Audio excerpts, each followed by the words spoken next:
নমস্কার বন্ধুরা, আজকে আমি একটা মাছের রেসিপি নিয়ে এসেছি। সেটা হচ্ছে লোটে মাছ। লোটে মাছ তো এখানে পাওয়া যায় না, তো সিআর পার্কে গেছিলো আমার বড় মেশে নিয়ে আসছে। চলো দেখাই কি করে বানাই। এই যে লোটে মাছটা আমি একটু হালকা ভিনেগারে মিশিয়ে রেখেছি, ভিনেগার দিয়ে রেখেছিলাম। ভিনেগার দিয়ে তারপরে ধুয়ে রেখেছি। এতে কি হবে, ভিনেগারে দিলে মাছটা ভাঙবে না, তোমার কড়াইতে দিলে অনেকক্ষণ শক্ত থাকবে। আর তার জন্য আমার লাগবে রসুন, পেঁয়াজ কুচি, কাঁচা লঙ্কা বাটা, আর একটুখানি পেঁয়াজের আমাদের এখানে পেঁয়াজকলি পাওয়া যায় না, তো পেঁয়াজের গাছ হয় না, সেই দিয়ে রেখেছি। টমেটো, নামানোর পরে ধনেপাতা। দেখো বন্ধুরা, আমি জল ছাড়িয়ে একদম ভালো করে রেখেছি।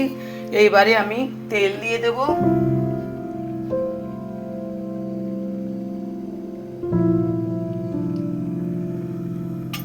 এই মাছটা রাঁধতে বেশি সময় লাগে না আর বেশি জিনিসও লাগে না,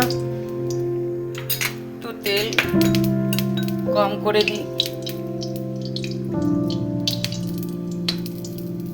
হয়ে যাবে। প্রথমে আমি পেঁয়াজ দিয়ে দিলাম।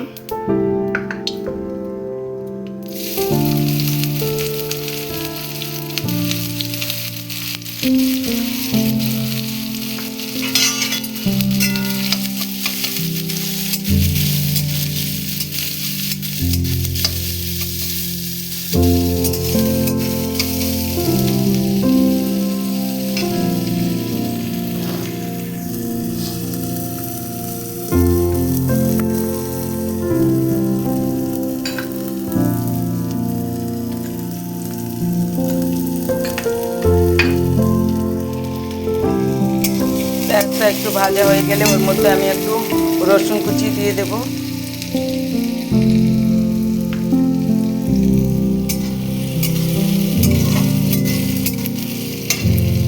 পেঁয়াজটা দেখো লাল লাল হয়ে গেছে ভাজা। এর মধ্যে আমি টমেটো কুচি দিয়ে দেবো।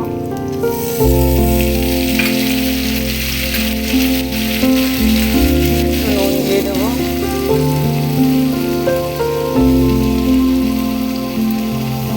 তাহলে পেঁয়াজটা তাড়াতাড়ি গলে যাবে, টমেটোও গলে যাবে।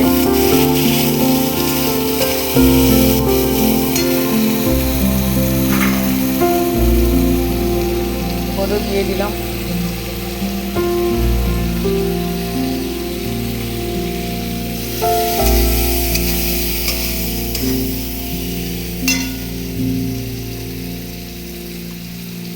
একটু কাঁচা লঙ্কা বাটা, তোমরা যেরকম ঝাল খাও সেরকম তোমরা দিতে পারো। আমরা একটু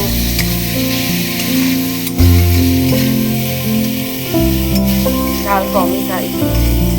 এবার একটু ঢেকে দেবো, তাহলে কি হবে, পেঁয়াজটা টমেটোটা গলে যাবে।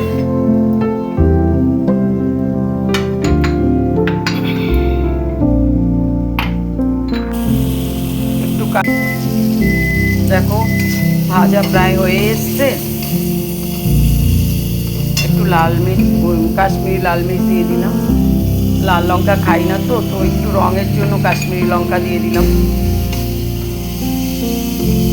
আর একটু ঢেকে দেব, তাহলে মশলাটা একটু ভাজা হয়ে যাবে।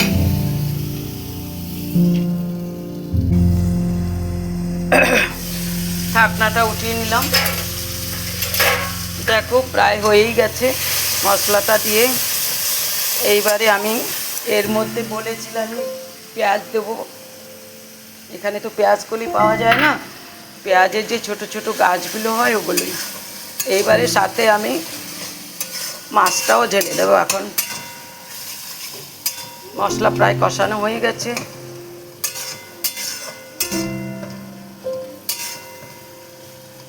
দেখো সুন্দর কালার এসেছে কাশ্মীরি লাল লঙ্কা দেওয়াতে। এইবারে আমি মাছগুলো দিয়ে দেব। মাছগুলো দিয়ে বেশি নাড়বো না, অনেক ধিমে আছে, ধীরে ধীরে নাড়তে হবে। নরম মাছ তো ভেঙে যাওয়ার ভয় থাকে।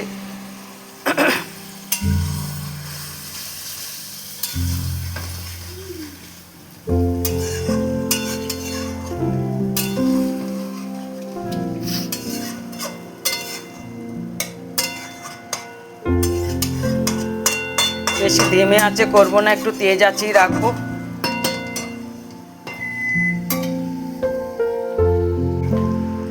অল্প একটু ঢেকে দিই, বেশিক্ষণ ঢাকা রাখবো না।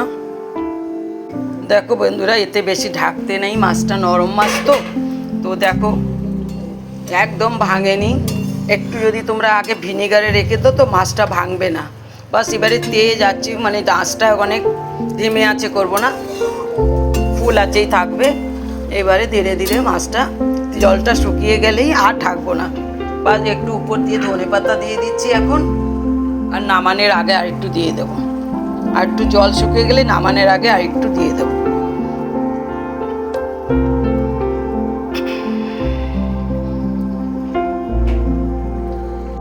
দেখো বন্ধুরা, একদম হয়ে গেছে, এর থেকে বেশি শুকোবো না, তাহলে ভেঙে যাবে।